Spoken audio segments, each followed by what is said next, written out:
결론은 감가상각이 큰 자동차의 경우 차라리 이렇게 배당을 활용해서 산다면 더 나은 선택이 될 수 있습니다.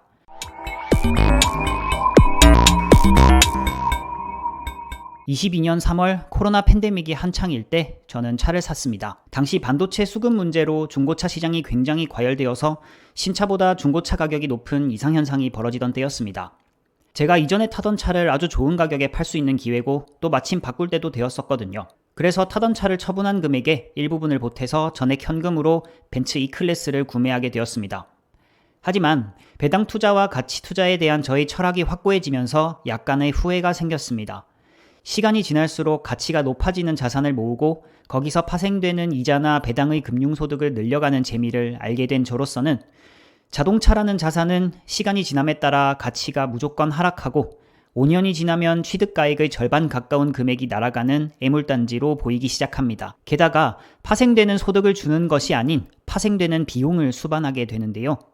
취득세 7%, 재산세, 보험료, 소모품비, 유류비, 톨비, 세차비, 가끔 과태료, 그리고 말씀드렸다시피 가장 큰 감가상각비. 정말 돈 먹는 하마이고요. 차량 가액이 비쌀수록 대부분 비례해서 올라갑니다. 만약 제가 차를 샀던 22년 3월로 돌아간다면 그냥 타던 차를 타고 그때도 계속 모으고 있던 제가 가장 좋아하는 슈드를 더 샀을 것입니다. 제가 차를 사는데 7천만 원이 들었던 이 비용을 슈드라는 배당 ETF를 샀다면 결과는 이렇습니다. 22년 3월 주가는 액분전 25.8달러, 7천만 원을 당시 환율 1,200원으로 계산하면 약 2,261주를 살 수 있었습니다. 22년 3월부터 24년 9월까지 약 780만 원의 배당을 받았을 것이고요. 주가는 25.8달러에서 어제 기준 29.08달러로 약 12.7% 상승하여 평가액 환산익 포함 9,200만 원이 되었을 겁니다. 합치면 약 3천만 원의 기대 수익을 놓친 셈이죠. 반면 차량 가액은 여러분들도 예상하셨듯이 약 2천만 원 이상 감가상각이 발생했습니다. 너무 결과론적 이야기일 수 있습니다. 슈드의 주가는 떨어질 수 있고 배당 성장도 지금과 다를 수 있었겠죠. 하지만 거의 100% 확률로 시간이 지남에 따라 가치가 하락하는 자동차와 비교해 본다면 슈드를 선택하는 게 자산 가치로만 보면 합리적인 선택이었을 겁니다. 물론 차 자체는 정말 만족하고요. 보이는 것이 중요해진 대한민국 사회에서 결코 마이너스는 아니었어요. 좋은 차를 사면 동기부여도 되고 알게 모르게 얻는 부분도 있었을 테니까요. 그런 분들을 위해 준비했습니다. 제가 배당주, 가치 투자를 지향하잖아요. 그래서 배당주로 차량의 감가상각비를 해지하는 방법을 써보면 어떨까 해서 만들어 보았습니다. 전제 조건이 있습니다. 첫 번째, 카푸어는 안 됩니다. 1금융권 대출 또는 할부 이자 비용이 7% 이내로 나와야 합니다. 그리고 연간 소득에 맞는 차량을 선택해야겠죠. 두 번째, 리스로 사업자 비용 처리를 받으실 분은 오히려 그게 나을 수 있습니다. 세 번째, 차량 감가율은 차종별로 차이가 있지만 3년 동안 40% 정도 감가된다고 가정하겠습니다. 제가 선택한 방법은 커버드콜을 활용하는 방법인데요. 커버드콜이란 콜옵션 매도를 통해서 높은 배당 수익률을 추구하는 전략적인 상품입니다. 그러나 항상 이 연간 수익률이 일정하게 유지되지 않고 주가 상승은 제한적이며 하방이 또 비교적 열려있는 위험은 인지하고 계셔야 합니다. 일단 가장 유명한 제피를 선택해 볼게요.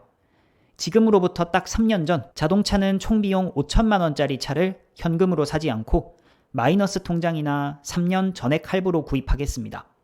그리고 5천만 원으로 제피를 매수했다고 가정해 볼게요. 먼저 배당금을 알아보겠습니다. 5천만 원을 당시 환율로 계산해 보면 제피를 약 700주 살 수 있습니다. 3년간 매월 평균적으로 받는 배당금은 273달러입니다. 월 자동차 구입 비용 상환액은 3년 총이자 약 500만 원을 포함하여 한 달 150만 원 상환을 가정하도록 하겠습니다. 제피 수익으로 들어온 월 35만 원을 제하면 115만 원의 원리금을 매월 균등 상환하게 됩니다. 다음으로 제피의 주가는 어떻게 될까요? 주가는 2.5%가량 하락했으나 원달러 환율 상승으로 오히려 원화 기준으로는 15.6% 상승했습니다. 5천만 원은 5,780만 원이 되었습니다. 3년간 비용을 비교해 보겠습니다. 차량 현금으로 구입 시 5천만 원의 차량 가액은 3천만 원이 되었고요. 2천만 원 감가 손실이 발생했습니다. 차량을 대출로 구입하고 제피를 매수했을 때는 차량 잔존가는 똑같이 3천만 원, 들어간 돈은 36개월간 매월 115만 원을 상환해서 총 4,140만 원입니다. 실제 손실은 1,140만 원이 되겠네요. 하지만 5천만 원의 원금은 780만 원 수익으로 실제 손실은 360만 원입니다. 단순 계산이지만 마이너스 2천만 원과 마이너스 360만 원의 결과가 나와버렸습니다. 평가 차익 780만 원을 제외하더라도 확정적으로 절반 가까이 해지가 가능합니다. 이 로직이 가능한 이유는 첫 번째로 제피의 배당 수익률은 연 8에서 9%를 유지한다라는 대전제가 있기 때문에 가능합니다.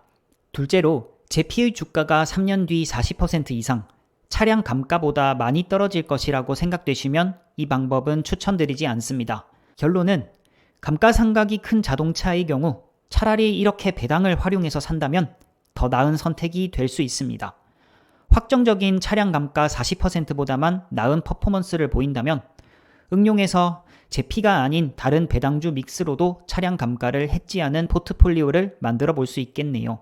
현대인들에게 자동차는 단순한 이동수단을 넘어서 다양한 가치를 부여하는 자산이 된 것 같습니다. 자신이 감당 가능한 선에서 더 좋은 차를 타고 싶은 마음이 일반적이라고 생각됩니다. 오늘 영상이 여러분들께 조금 도움이 되길 바라면서 좋아요와 구독 한 번씩 부탁드리겠습니다. 오늘의 영상은 절대 카푸어를 조장하는 것이 아니니 꼭 알아주셨으면 좋겠습니다. 그럼 오늘도 끝까지 시청해주셔서 감사드리고요. 배당 많이 받으세요.